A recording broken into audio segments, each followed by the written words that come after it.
Sedangkan Oh Chan-wi mengikuti Bang Arem kemanapun dan mengetahui jika Arem ternyata punya kerja sampingan, padahal ia bekerja di perusahaan besar. Oh Chan-wi pun merasa iba. Apa nona cantik itu sedang kesulitan uang? Hah, Bang Arem pun kehabisan kata-kata karena ternyata dia bukanlah pekerja di situ, melainkan seorang pemilik minimarket. Kali ini giliran Oh Chanwi yang kehabisan kata-kata. Itu tandanya Bang Arem adalah orang kaya.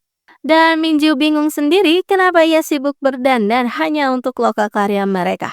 Lalu tim pun berkumpul di pantai, tapi tiba-tiba ada seseorang yang tenggelam. Tanpa ragu, Yongju dan Oh Chan Wi datang menolong hingga akhirnya korban bisa bernafas kembali.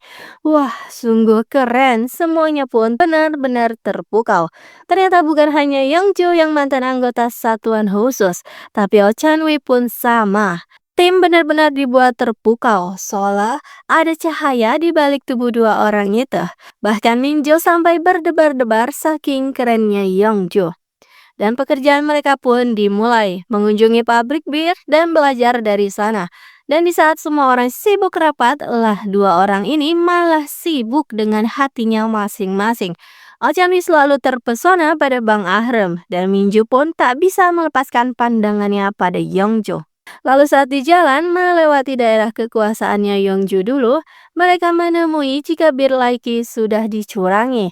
Bir saingan sengaja memborong bir Laiki agar tak tersedia dimanapun, dan akhirnya perlahan akan dilupakan oleh para pelanggan karena tak tersedia. Yongju sungguh marah besar. Ia pun berniat akan memberikan pelajaran dan meminta yang lain untuk pergi duluan saja.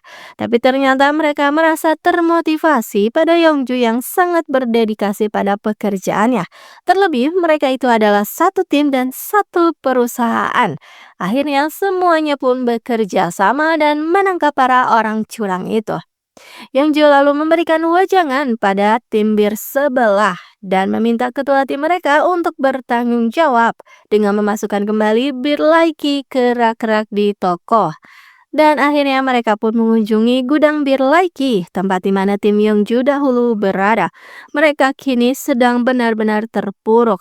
Lalu Yongju pun berjanji akan kembali 6 bulan lagi dan meminta mereka bertahan sampai saat itu tiba. Wah, Minju terpesona lagi. Bagaimana Yongju bisa jadi semakin keren dari waktu ke waktu. Dan karena sudah larut malam, mereka pun kembali ke penginapan. Minju lalu mendatangi Yongju yang ternyata untuk merawat luka-luka kecil yang bahkan tak dianggap luka oleh Yongju. Minju tak ingin melihat Yongju terluka, katanya. Dan tiba-tiba saja melihat senyuman Yongju seharian. Akhirnya Minju menyadari jika perasaan berdebar selama ini adalah perasaan miliknya sendiri. Minju bingung, akhirnya hampir saja terjatuh. Untung saja ditangkap oleh Yongju dan akhirnya episode 5 pun berakhir di situ.